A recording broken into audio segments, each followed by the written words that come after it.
WomenLead, we recently caught up with the authors of the book Feminist Democratic Representation. Karen Celis is Research Professor of Political Science at Vrije Universiteit Brussel in Belgium, and Sarah Childs, Professor of Gender and Politics at Royal Holloway at the University of London in UK. In this video, we bring you the full conversation with them, where they share the design of democratic politics in great detail. Subscribe to our weekly newsletter, WomenLead, to get all the important updates on women in politics from around the world. So the first is the most obvious question, is on the title of your book. The book is called Feminist Democratic Representation. And so I thought I'd like to ask you, what does this really mean? As in your head, the way you imagine feminist democratic representation, how is it different from women's representation in politics? Is it different? Is it the same thing? Are they both related, or are they very different? Over to you. Before I answer that question a bit more substantively, I really want to, Karen and I have talked about this before, but we really feel that what we're trying to do in this book is to reach a wide variety of women. And for us, therefore, the written text explaining what feminist democratic representation means and what we think it should mean and how we imagine what we call the good representation of women, addressing that poverty. And I'll go on to talk about that in a moment, the poverty of women's representation.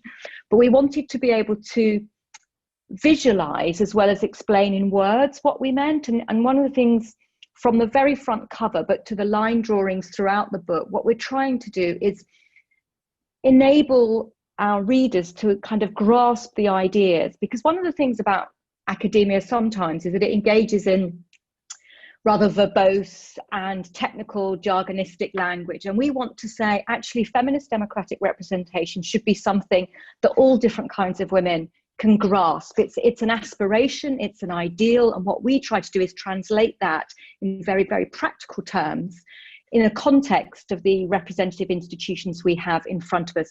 So the cover illustration, we'll come and talk about the yellow dress a little bit later, but the other drawings that we also use in this presentation are helping our readers to get inside, if you like, our heads, to think about what should politics be like? When will politics be good for women? So we use illustrations, and we drew on the excellent illustration, or the illustrator rather, Hazel McCoubry, to try to visualize, put in other words, put in images, what we try to achieve through rethinking feminist democratic representation. So let me just move on to that kind of encapsulation. So this drawing, again by Hazel, they're all by Hazel, comes from an image of a demonstration.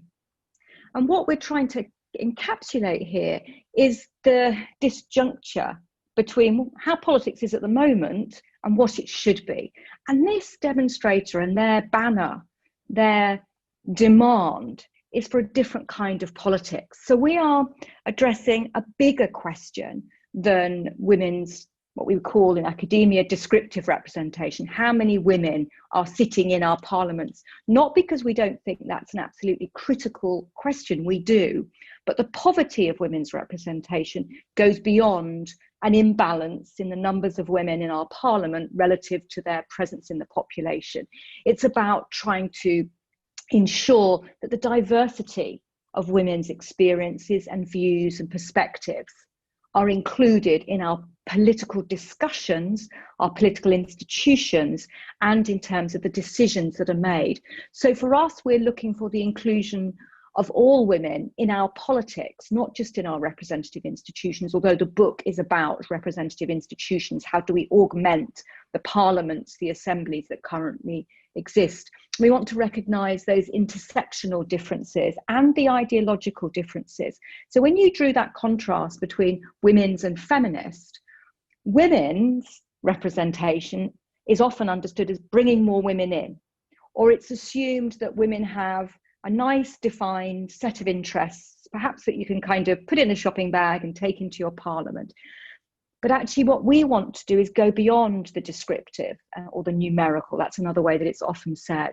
So we're interested in to what extent are our politicians currently responsive to the diversity of women's interests?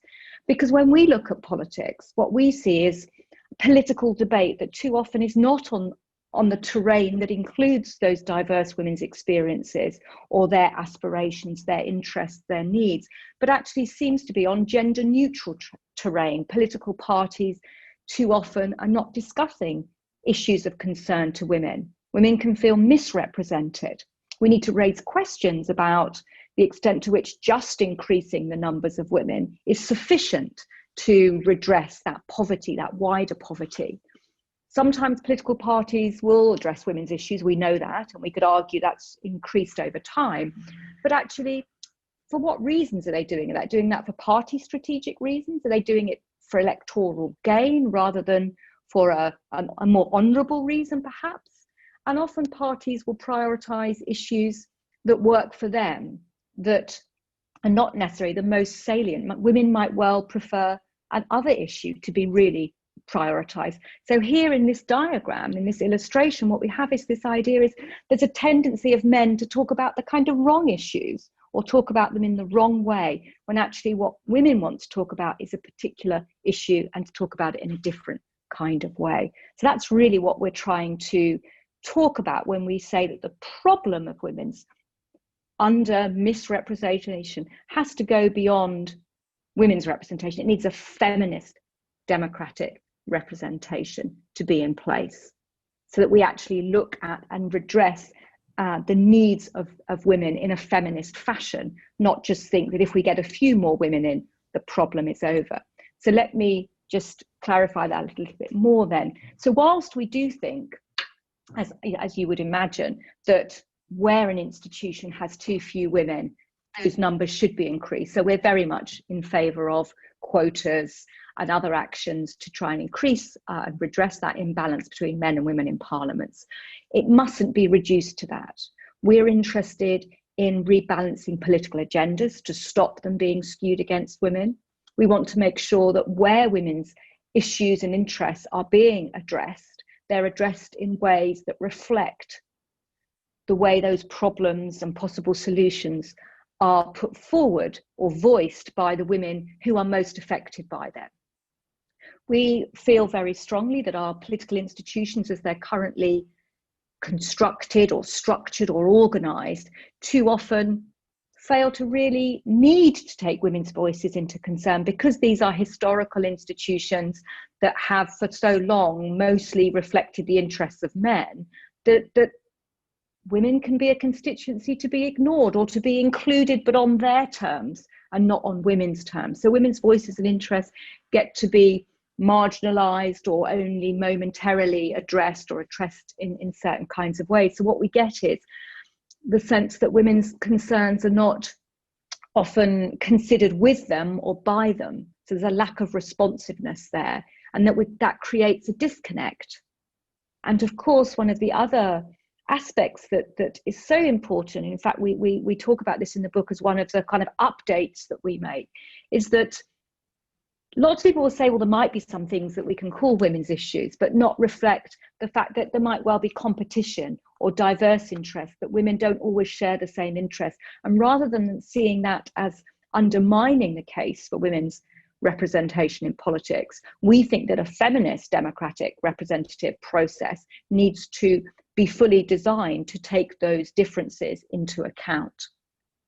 So we don't want our elected representatives to ignore women. We want them to have a formal obligation to take those concerns and interests seriously. We think our elected representatives, and we talk about this a little bit more in a moment, we want them to care more, but we also want them to know more, to have an institutional need to respond to and be accountable to and to hear from women. Because at the moment, women seem to find it very difficult, and this is not a criticism of women, I should add, to hold our elected representatives to account or to call out misrepresentations or silences. And we're very concerned about institutions, but as I alluded to earlier on, we're also worried about representative politics as well as representative institutions. So it's about the connections between the represented women outside and those who are doing the classic deliberations and decision making that happens within parliaments. So to carry on my response to your first question, why is descriptive representation enough? Well, our argument in the book is that what we now call first generation feminist democratic design had a much simpler idea of women's political presence that really lacked an additional stage, or it lacked an institutional redesign, so a set of interventions that would make or bring about the changes that we think are necessary for women's good representation. So women might well come into our political institutions, but if we don't transform those institutions, those parliaments or assemblies, to behave in different ways, if we don't create incentives, if we don't create new rules or new processes, what happens is that women come into an institution that often marginalizes them still.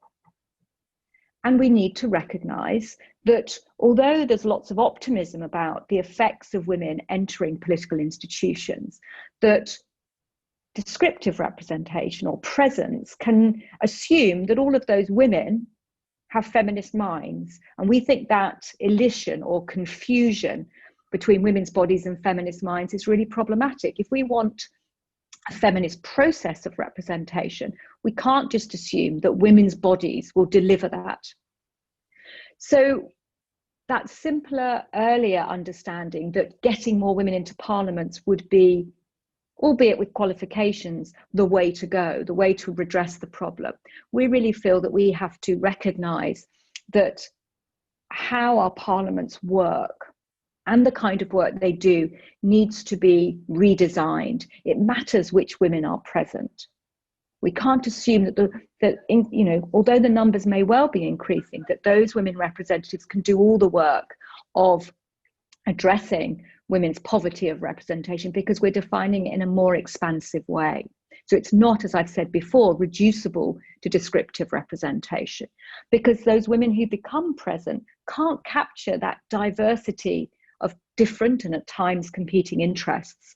We know in many places that the women who are made present are elite women who may have very different experiences from those who exist and have different experiences and therefore different needs and interests. But we also know they come from other political parties, and those political parties may very well and increasingly will constrain what they can say, how they can behave, and therefore what can be done.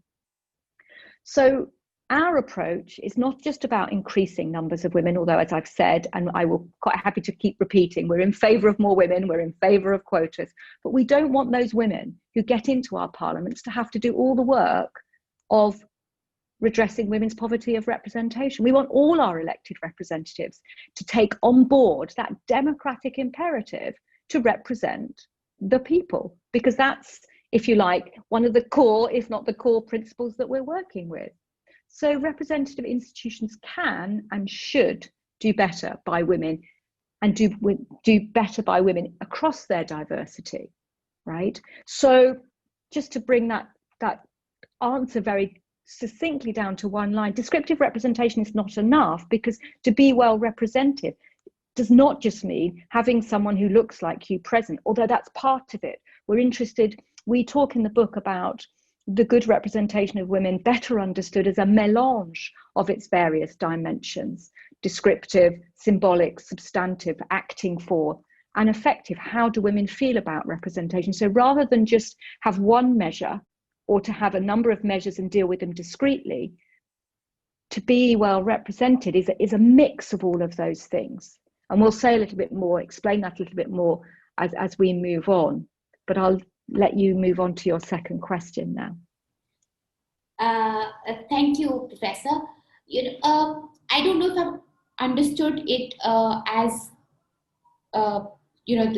perfectly well, but would it be fair, like just a short follow-up question, would it be fair to say that getting more women into our political institutions is important, it's necessary, but it's not sufficient, right? It's just a small step in the direction, but obviously that's not going to end or it's not going to just radicalize our politics as much as we need, right? Absolutely. So necessary but not sufficient, Yes. but absolutely necessary. I mean, I think some of the concerns that Karen and I would have is that political parties or party leaders or institutions can be very kind of content. They get to say 30%. They think, oh, that's the UN sort of number. We're doing okay. And actually, we would start from the principle of political equality and argue that the political equality demands parity of representation.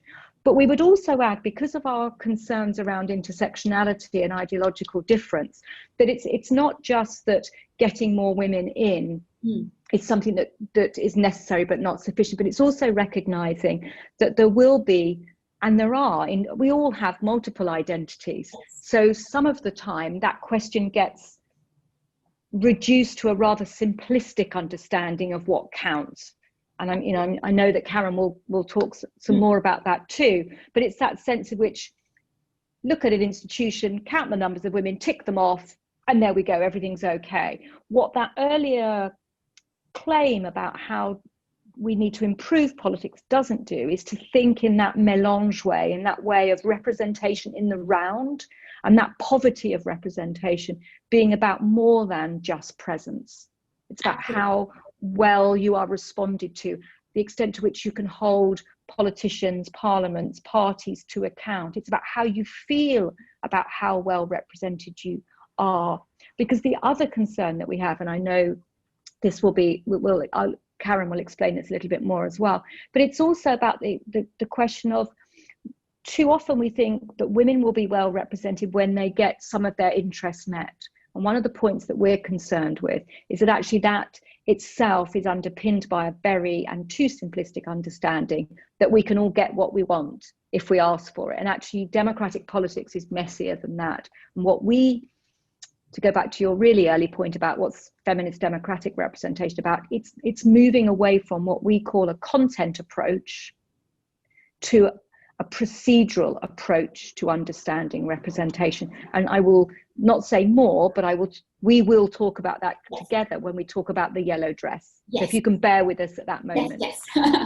Yes. And coming to the next question now. So, many of us are, of course, invested, and we really look forward to a time when our politics can be more representative, can be more feminist. But I wonder, how can we create incentives for the current political system and actors to pave way for such a democratic system? What do they have to gain, given that they benefit from the way the politics is right now, from such a transformation? Yes, thank you, Akshi. And thank you, Sarah, for a very good setting up of what we are going to discuss today. So first, before I answer your question, apologies if there is noise in the background. That there are the construction works next door. So I moved to the kitchen, which is not a very professional environment. Nonetheless, this is the most quiet room at the moment.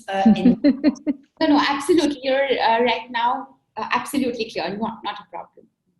Cool. All right.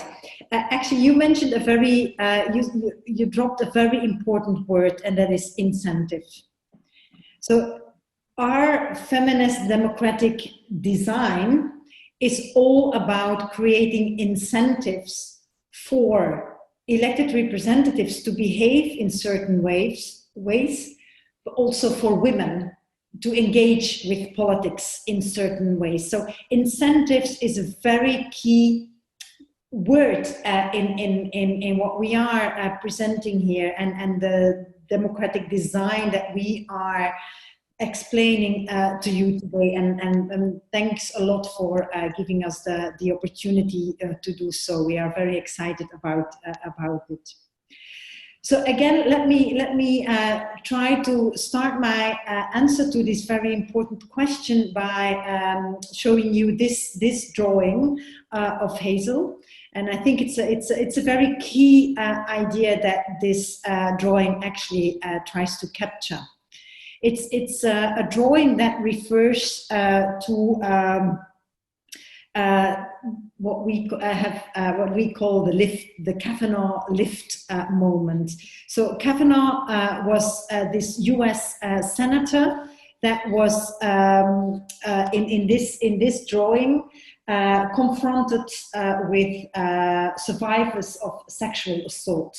So the women here in the back and talking to Kavanaugh, to this US senator, are survivors of sexual assault.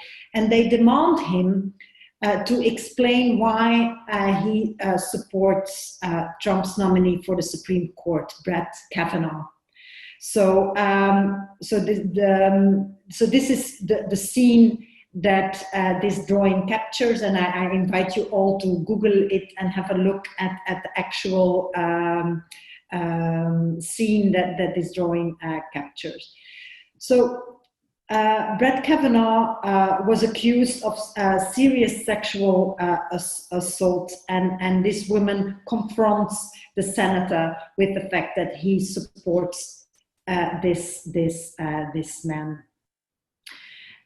And what we take from this picture is actually the idea that this powerful politician is here forced to listen to these women, is forced to listen to how they experience this situation and to share their lived experiences with him.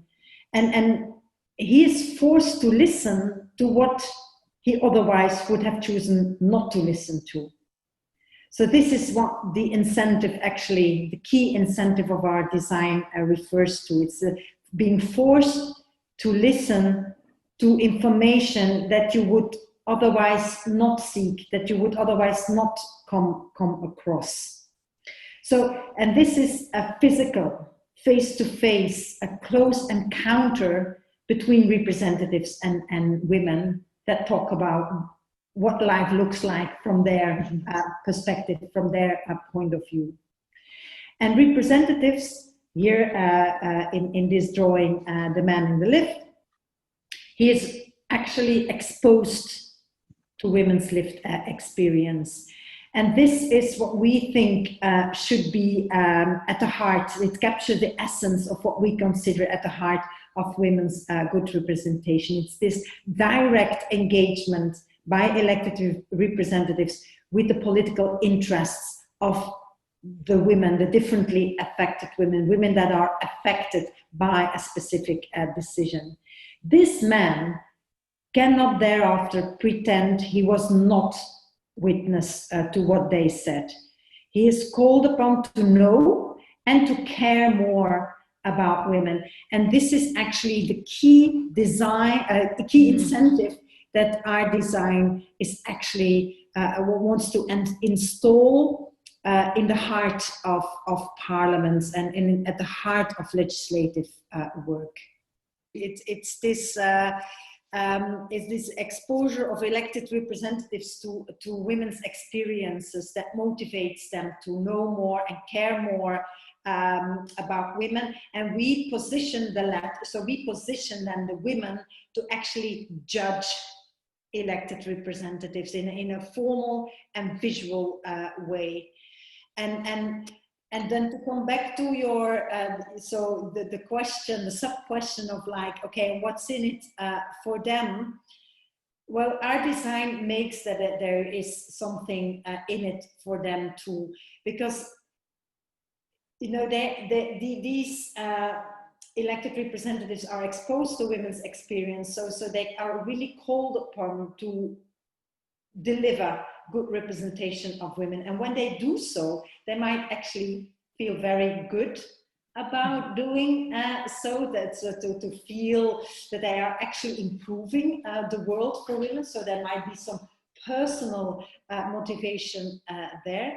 But of course, what we suggest is redesigning our parliaments, which are formal places, which are very visible places. So if they perform badly, that will be open, will be in the open. It will be seen by citizens and by women in society. On the other hand, if elected representatives represent women well, and women actually say to this politician that is actually that they are doing a great job, that will also be seen. That will also be seen by the electorates. So actually, they might be electorally rewarded for representing women well. And of course, they can be punished too. So actually, this is how we turn women's good representation in something that actually can increase the electoral attractivity of elected representatives, and of course also political parties, but also at a more personal level, I think that our elected representatives might actually be incentivized to do well, to represent women well, because they actually feel good about it when they have been exposed to these lived experiences of women, and if they can then use their power to actually provide an answer to that, to actually help women or improve their situation in other ways, they might feel very good about that as well. Thank you, Professor. In fact, I wanted to sort of really appreciate the choice of this drawing, both the choice of this moment for this illustration, because I was reading your book, and when you imagine this scenario of survivors of sexual assault actually going up to our public representatives and sharing their stories, it's a very, very powerful. Even as a thought, I think I had goosebumps to imagine how it would play out, given that our current system just does not have room for this. It's a very rare chance that they would actually speak to people who've been affected. So I really appreciate the fact that you chose a moment like this, and Hazel obviously illustrated it in this way. I'm going to move to the next question, and this is something, like every week when I read about women in politics around the globe, when I write about them, you know that politics can be a very hostile space for them, the way it is right now. And because of that, women often feel discouraged to even enter politics, forget, doing what they will after they've entered. So in your approach, in the way you imagine feminist democratic representation and the kind of institutions that you are proposing, what is the approach, what are the solutions that you envisage that can help address these barriers that exist currently that prevent women from entering formal and mainstream politics? What we actually try to further here is a very dramatic refashioning of how our parliaments look like, and how they work, and also the kind of language that is spoken in these spaces, and the kind of interactions that we envision. And of course, then they can be very confrontational, but at the same time, it's also about connecting to each other's experiences, connecting to each other's way of seeing things. And that is also what our feminist democratic design actually incentivizes elected representatives to do, to really speak women's language, to try to connect to the way they experience the world and see things. And to go now more concretely to the heart of our design, is our design actually installs a new set of representatives, and these are the affected representatives of women. So these are representatives of women that represent the interests of the differently affected women. So what you would there have is like a group of women coming together in parliament, or it might be men too, but a group of representatives that actually can speak for all these differently affected women, and that can represent the interests and the views and the aspirations of these different kinds of women and ideologically and intersectionally differently situated women in a voice and in a jargon that actually is fit for explaining and voicing and advocating for how they see their interests. And these affected representatives of women, so they would come to legislatures, to parliaments when an issue that directly affects them is discussed. So it's the institution, it's the parliament that actually invites them in. So these women do not have to go knocking on the doors of our parliaments in oftentimes hopeless trying to be heard. No, it's the obligation of the official institution of the parliament to invite these women to select representatives or co-opt or appoint them or whatever ways, but it's the institution that invites them in order to listen to them. So they don't have to start shouting in order to be heard. Now they're invited in to be listened to. And that is the first role that these affected representatives play. They come to Parliament to explain to elected representatives what the problem is from their perspective. And this is what we call a moment of group advocacy, which is the starting point of the representative process, and then a moment that we call account giving, where elected representatives actually are judged by the affected representatives of women. So affected women not only voice their concerns, they are also positioned to judge what the work of elected representatives. And maybe we can go now to the next slide that visualizes this feminist democratic process actually a bit better. So this is actually the circle, the process of feminist democratic representation. So, and I start at the left of this drawing, group advocacy. This is like the first change to the representative process, or the first what we call augmentation, improvement of the representative process. So the moment of group advocacy actually provides for a more comprehensive account of the political problems that women face, and women again in their diversity, women that are differently affected by the issue on the political agenda. And we also think that that is important because it will provide for an opportunity for a more extensive exploration of possible solutions.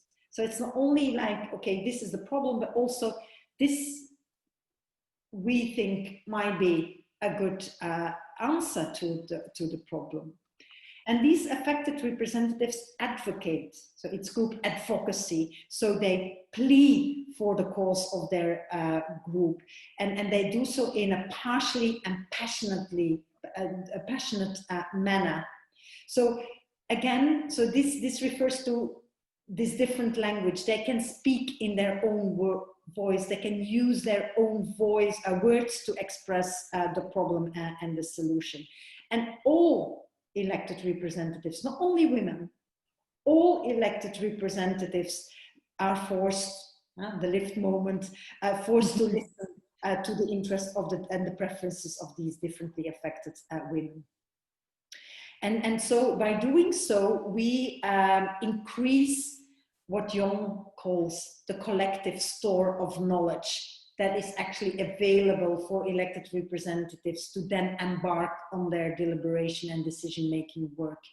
But that knowledge is not only factual knowledge, it's not only expertise on the facts and figures, it's also affective knowledge, emotional knowledge. Elected representatives should understand how it feels like to experience a specific problem.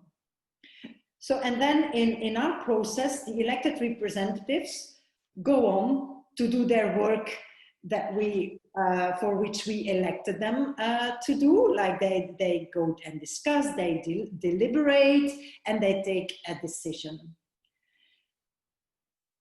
But they are incentivized to take a decision in a fair and just way, because they have to go back to the elected representatives and explain what they took into account, why, if they gave priority to some thoughts or experience over others, why they did so.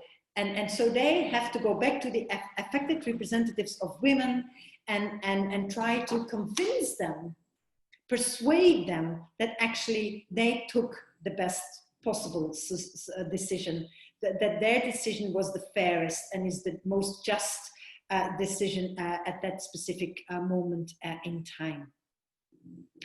So they anticipate this judgment, and this will incentivize them to be responsive to women, to include all their voices, and to deal with these voices in an equal manner. So these affected representatives will then judge the work, the deliberative work of the elected representatives, and through them, it's actually women in society who judge the work of the elected representatives. And again, they do so formally and visibly. So there would be a good connection with women in society. So, and this is how we think that elected representatives are forced to care more about women, to are incentivized to learn about women and to better connect with women. So they cannot feign ignorance anymore. They, you know, remember again the lift moment. They can no longer misrepresent women or not represent women at all, because they will be held to account. And then women in society, we believe, will also feel better represented. And as Sarah said, representation here understood in the round. So they will see women like them in parliaments, they will see and hear their issues being discussed. They will see these powerful elected representatives to be held to account by women that they connect with, that look like them and speak their language. And so we believe that women in society will connect and engage more with formal politics because of all that.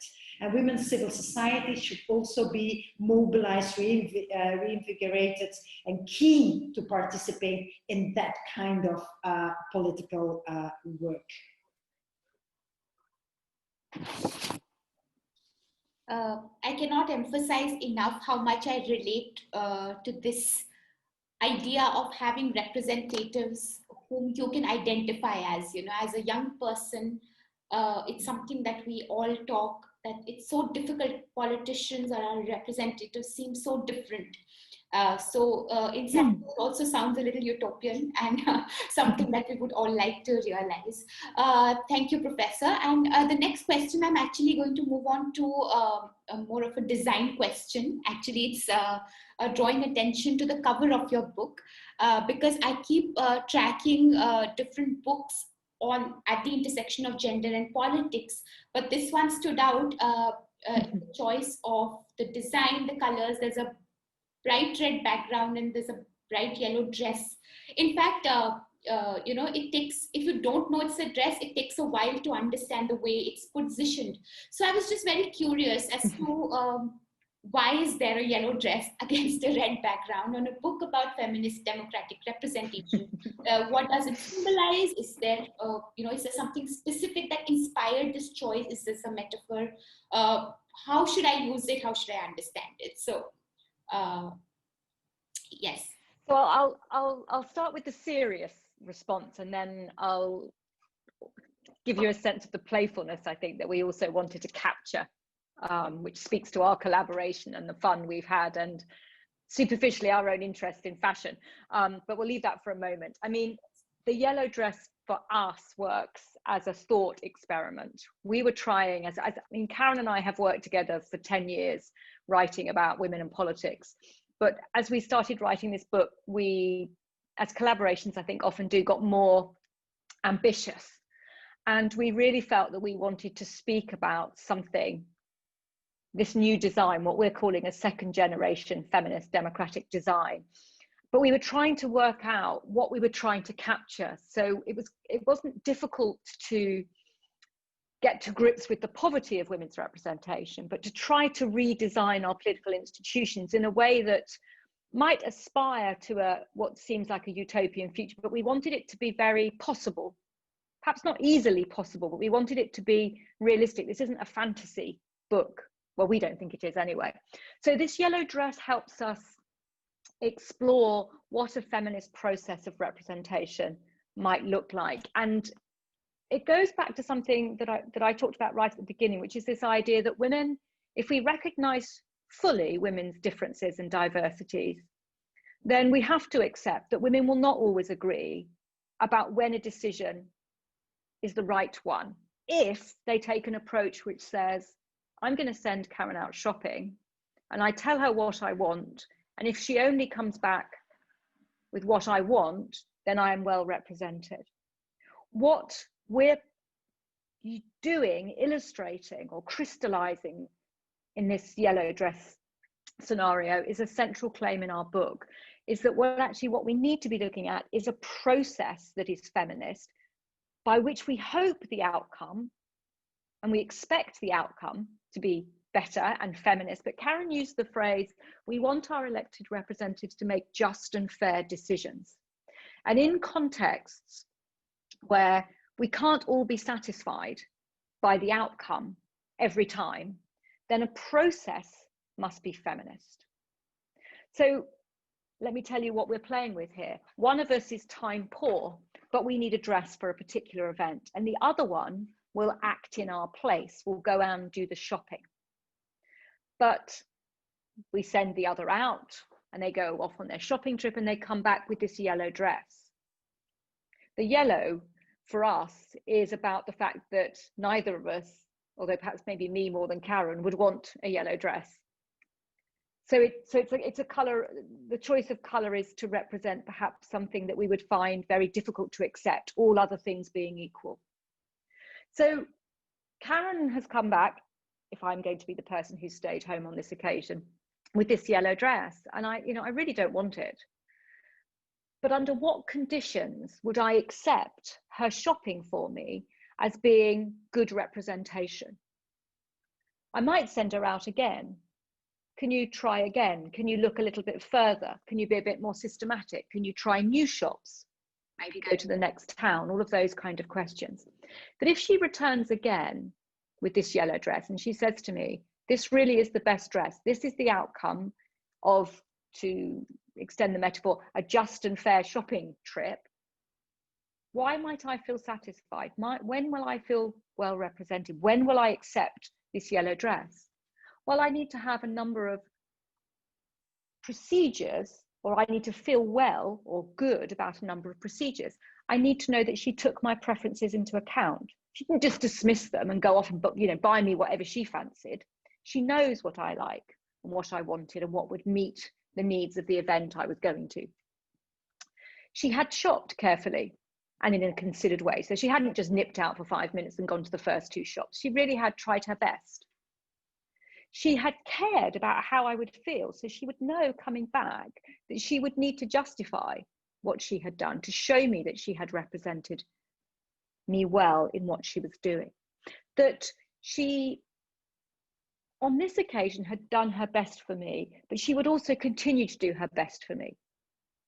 And if that was the case, then I might well be persuaded that despite the fact on this occasion, the outcome was not everything I wanted, I might well feel that actually her purchase had been fair and just, notwithstanding, if you like, the actual item, the content of her shopping had been something I might not have preferred.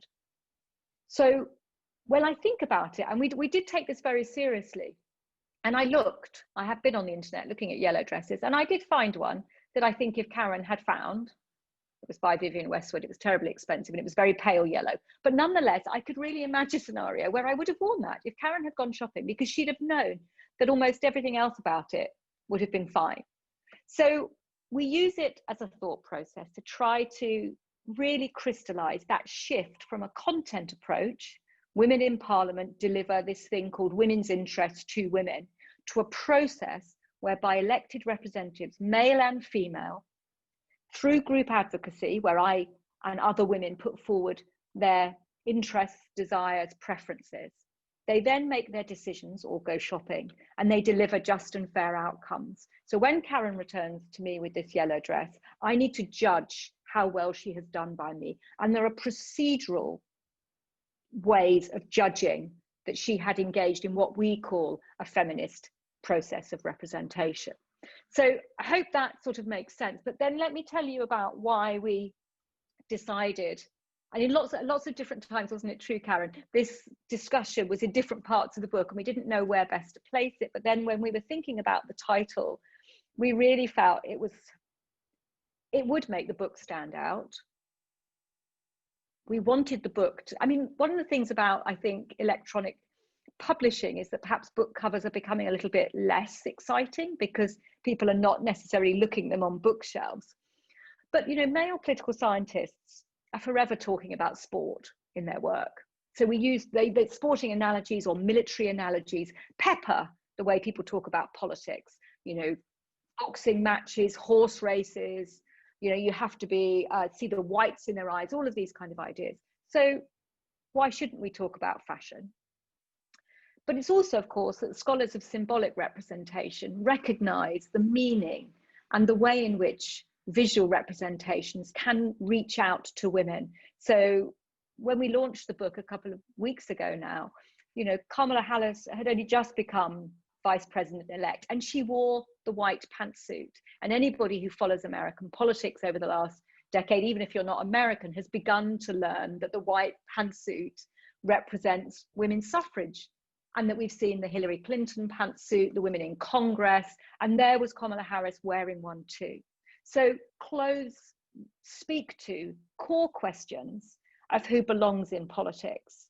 So the yellow dress was to make it more unlikely that one of us would accept it, but the dress was about distilling that process of representation, to think through how we would understand when that process fulfilled our criteria of feminist representation in that sense.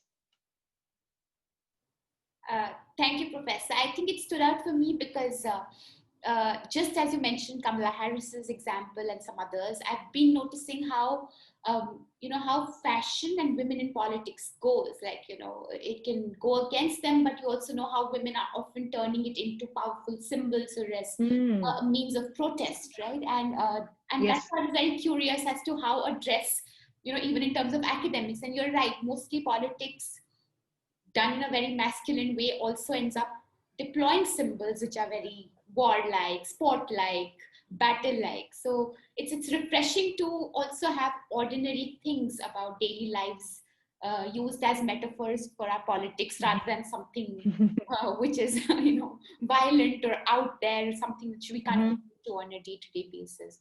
You know, my next question is something which is driven by a very personal motivation, and something I mentioned initially.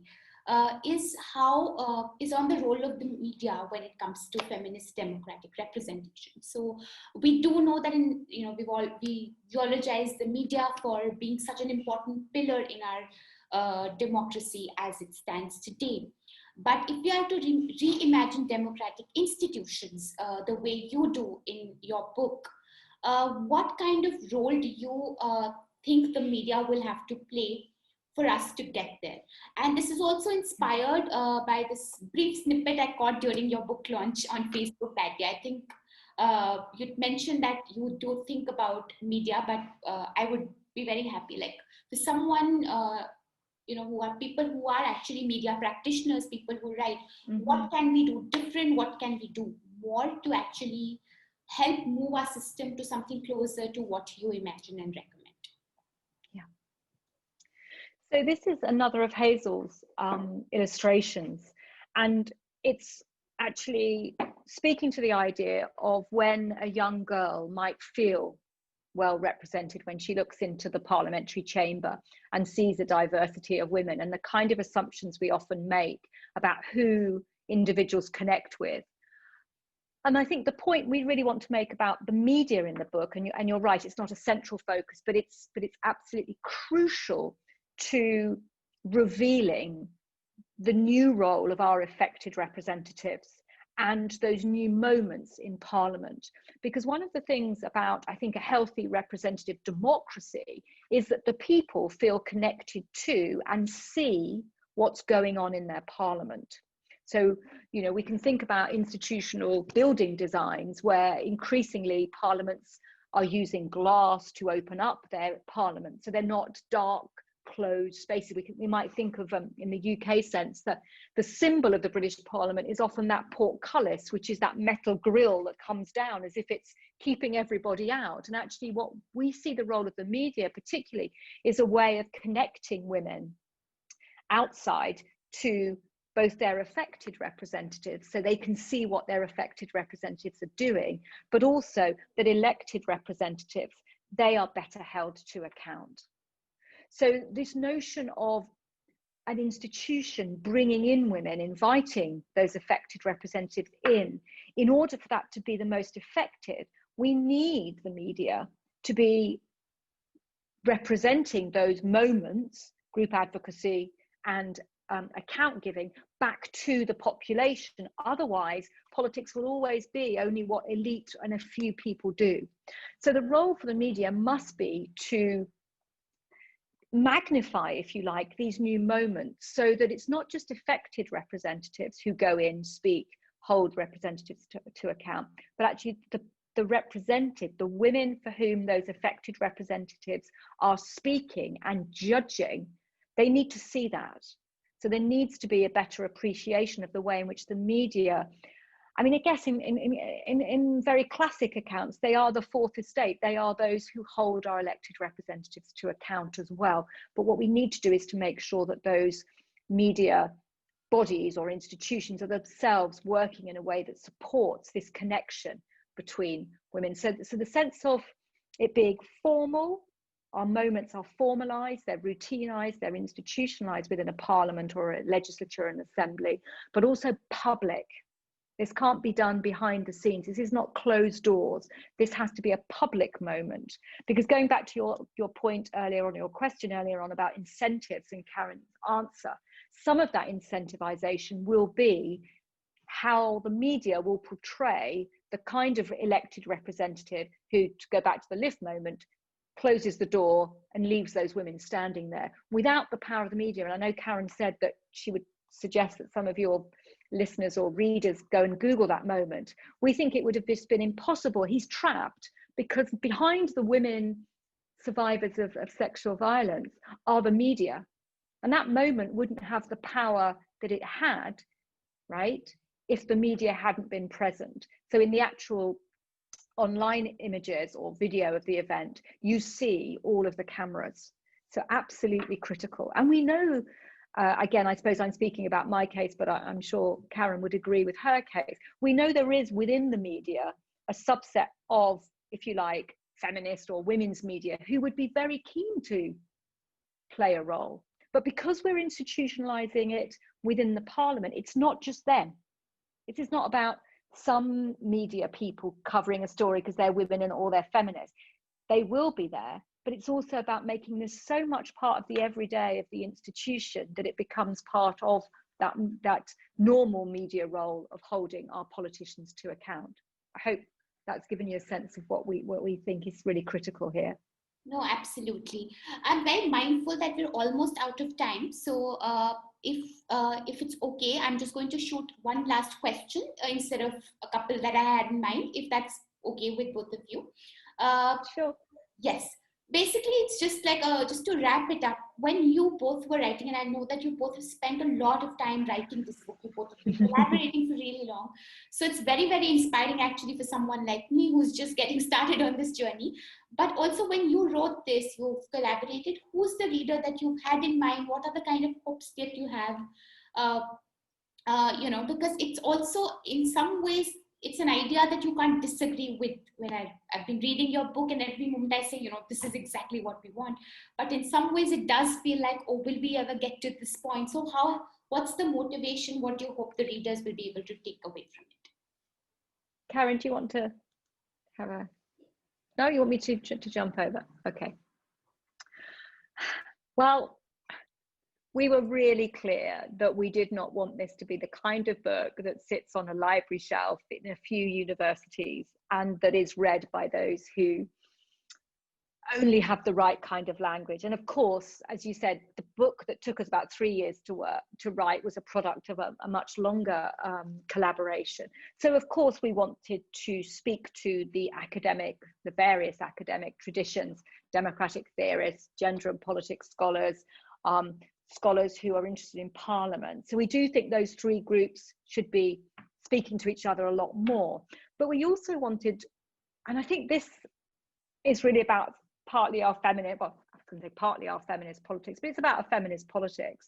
This book, we hope, will be readable for those who have an interest in politics, or who feel, even maybe that's even putting it too strongly, but who feel something's not quite right. So we wanted to write something that could connect with women who have an interest but perhaps are not scholars of gender and politics, or are not living in the university or in the public policy world. So what we did with our opening essay, and again, we worked really hard on this, and I think it's important for us to say this. It's not easy to write in a way, I think, that can be accessible to a diversity of people, while keeping hold of the core values of the book. So we wrote a few vignettes. So we started the book, and we have the opening essay is freely available, and we will provide you with the link so you can share with your readers and listeners. But we wrote a series of vignettes which we felt really illustrated some of what we called the representational problematics. So we write about the many women who returned to the Republic of Ireland to participate in a referendum that would then allow elected representatives to discuss and make laws about abortion. We wrote about the experiences we felt responding and watching a debate, a Swedish debate around prostitution, or an experience of coming face to face with a woman wearing a burkini in a swimming pool in London, and to really use these to try to grapple with those issues that we think really characterize contemporary gender and politics, and through that to really use that as a way to address and begin to think through what we talked about earlier is representation as it should be. So to ground it in real life experiences, so that when we worked through that, hopefully our solution, our second generation design, would also be grounded and not fantastical, right? So we are, first and foremost, I guess, empirical scholars. We decided we would have to become institutional redesigners, but we wanted to be able to write something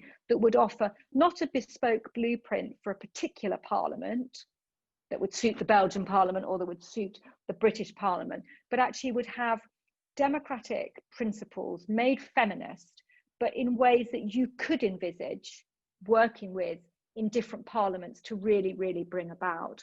So in a sense, this slide in front of you is what we and architects would call facadism, where you have a very traditional building, but you kind of, behind that front, you knock it down, you rebuild, you fundamentally redesign the institution.